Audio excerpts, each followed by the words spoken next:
Oke, sekarang kita langsung ke pertemuan kedua adalah garis deskripsi dengan metode kuadrat terkecil. Kalau kemarin kita sudah belajar namanya diagram pencar. Di diagram pencar kita review sebentar ada apa aja. Ada variabel independen sebagai sumbu X, variabel dependen sebagai sumbu Y-nya. Kemudian kita analisis korelasinya, analisis datanya, ada jenis korelasinya, positif, negatif, dan tidak berkorelasi. Kemudian yang kedua adalah tren data bentuknya itu ada dua, linear dan juga non linear atau kurva, dan ketiga adalah kekuatan dari korelasinya yaitu kuat, sedang, dan juga lemah, dan terakhir interpretasi. Sekarang kita belajar mengenai garis Base-Fit. Garis Base-Fit itu adalah suatu garis yang paling mewakili dari titik-titik pencar yang sudah ada dalam diagram pencar. Misalnya, jadi dalam garis Base-Fit ini nanti materi prasyarat yang sudah harus kalian pahami adalah mengenai persamaan garis melalui dua titik. Saya kasih ilustrasi dulu mengenai garis Base-Fit.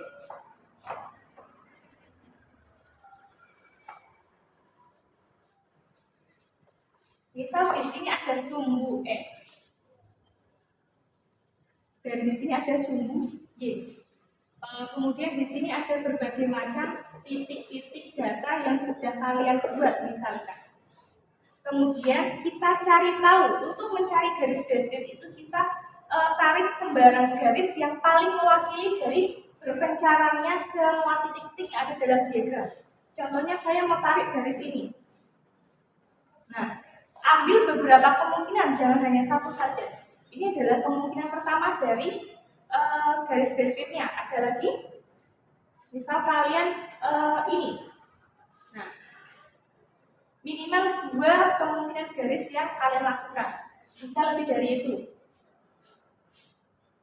Misalnya ke sini. Nah, terserah, kalian bisa tentukan manapun yang paling mewakili dari titik itu. Itu namanya adalah garis Base-Fit. Nanti kita akan cari tahu mana sih garis yang paling sesuai dengan menggunakan metode kuadrat terkecil, ya. Maka dari itu sebelumnya saya harus tahu dulu mengenai materi prasyaratnya, yaitu persamaan garis melalui dua titik.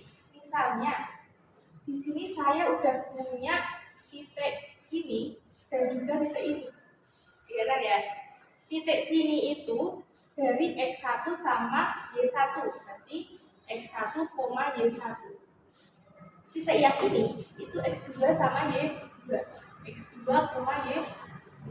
Kalau bisa dibuat angka, misalnya di sini angkanya 2,3 atau di sini bisa angkanya 6,10. Jadi ini X1-nya 2, Y1-nya 3, yang di sini X2-nya 6, Y2-nya 10. Itu ya. Oke, sekarang kita akan mencari persamaan garisnya. Untuk mencari persamaan garis, kita harus tarik garis dulu. Dari titik ini sampai ke titik ini kita tarik garis. Nah, sudah ditarik garis, kita cari kemiringannya. Jadi dalam garis Base-Fit ini harus datanya berupa linear, bentuk datanya linear. Tadi bentuk data ada dua, linear sama non-linear. Kita gunakan yang linearnya. Ya, kita masuk ke mencari kemiringan datanya. Kemiringan dari persamaan garis ini itu adalah, masih ingat nggak yang dulu materi kelas sebelumnya? M ya, M itu atau gradien atau kemiringan, yaitu Y2 kurangi Y1 data sininya diper X2 kurangi X1 atau delta Y per delta X, ya, Y2 min Y1 per X2 min X1. Kemudian persamaan garis. Garis ini punya namanya persamaan atau nama dari garisnya. Nah, persamaan garisnya ini untuk melalui dua titik. Y min Y1 sama dengan M X min X1. Kita bawa ke sini. Y min Y1 sama dengan M X min X1. Ya, M atau gradien yang tadi sudah kita dapatkan adalah Y2 min Y1 per X2 min X1. Kita ubah substitusi. Di sini masih tetap. Sudah selesai. mencari garis-garis ini, basis 1, 2, 3, dan kemungkinan garisnya menggunakan rumus persamaan ini. Y min Y1 sama dengan Y2 min Y1 per X2 min X1 dalam kurung kali X min X.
Oke, sekarang kita masuk ke bagaimana cara penentuan garis basic dengan tepat melalui metode kuadrat kecil. Di sini saya sudah punya data X sama Y.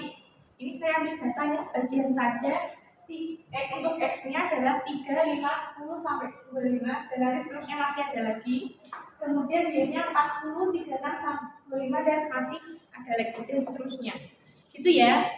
Cara yang pertama itu dibuat diagram pencarnya dulu dari X sama Y. Ya, yang pertama buat diagramnya dulu. Diagram pencarnya. Yang kedua, kalian tarik garis sembarang garis, kemungkinan garis boleh 2, boleh 3, minimal 2. 2 kemungkinan garis atau 3 kemungkinan garis yang paling sesuai dengan yang paling mendekati dari pencar-pencar garis, pencar-pencar titik yang ada dalam diagram. Jadi tarik garis ya, tarik garis dalam diagram. Kemudian yang ketiga pakai ini namanya pakai metode kuadrat terkecil.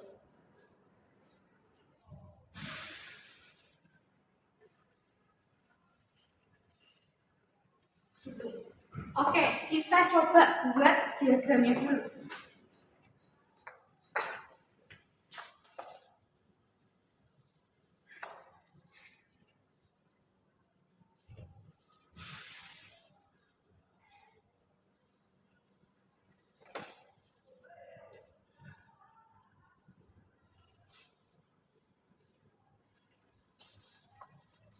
Oke, di sini untuk sumbu X, ini untuk sumbu Y-nya.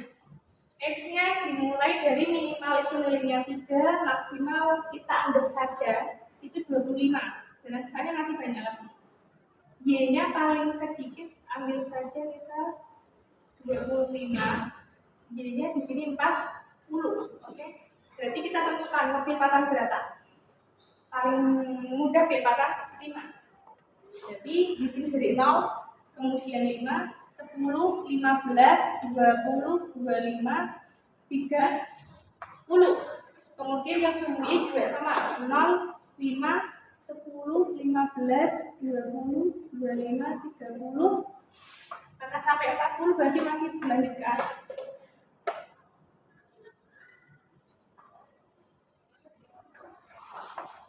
35, 40. Ini untuk yang sumbu Y-nya. 3 itu 40 ya. 3,40. Jadi 3 itu tentukan di dekat 0 atau dekatnya 5 di tengah-tengah ya. Ke 40. Jadi kurang lebih di sini. 5, 36 di sini. Kemudian 10, 35.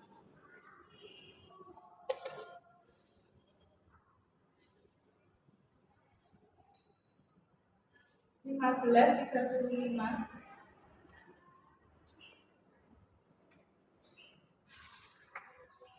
20, 30.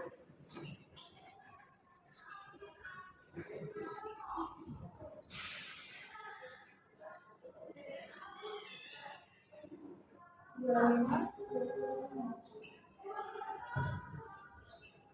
Nah, kurang lebih seperti ini. Ini kan berarti dia negatif. Korelasinya dia negatif, bentuknya adalah linear. Nah, kalian tentukan garis basicnya.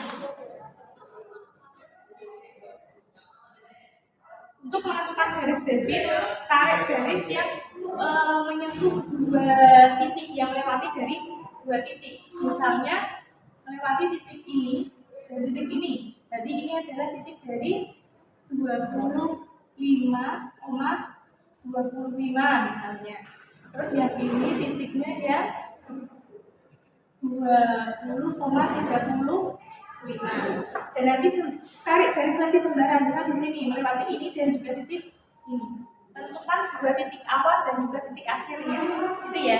Oke, sekarang kita masuk ke penentuan persamaan garisnya.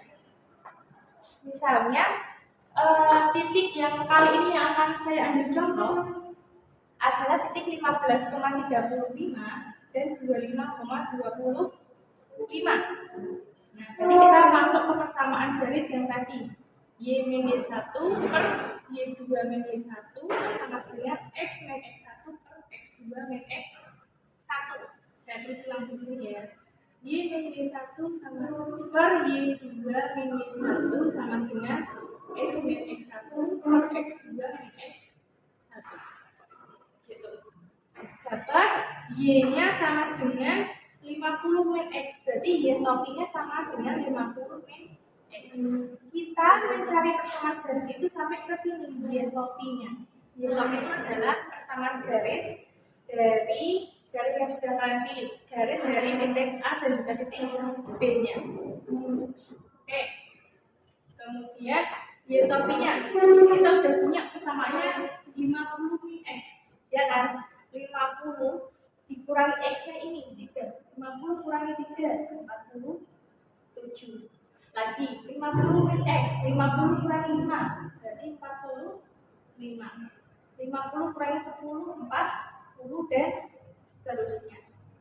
Kalau yang Y min Y topi berarti Y kurangi Y topi 40 kurangi 47 negatif 7. 36 kurangi 45 negatif 9. 35 kurangi 40 negatif 5. Kemudian dikuadratkan. Hasil yang ini dikuadratkan. Min 7 kuadrat berarti 49. Kuadrat itu artinya perkalian berulang sebanyak 2 kali. Berarti min 7 kuadrat itu artinya negatif 7 dikali negatif 7. Ingat ya, bukan negatif 7 kali 2. Bukan ini dikali ini. Bukan. Ya, yang ini. Jadi negatif 9. Negatif kali negatif ya. Negatif 9 kuadrat berarti 81.